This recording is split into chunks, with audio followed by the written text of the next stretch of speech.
Hey guys, hope you all are doing well. In today's tutorial we're gonna learn how to delete song from Instagram post after posting it. So without wasting time, let's start.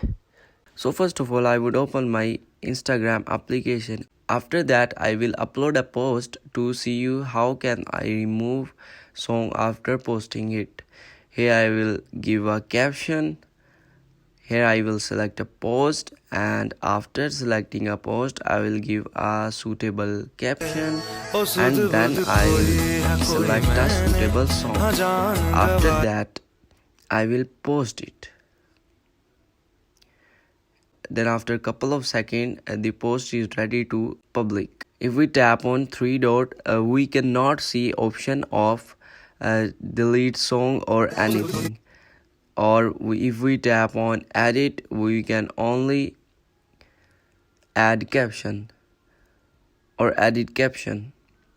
So there is no option to remove a song. But what can we do? So tap on archive option. After that go to your gallery again and upload the same post, and this time without song. So here we go. If you find that video useful, then subscribe my YouTube channel for further cool tutorials. So bye bye.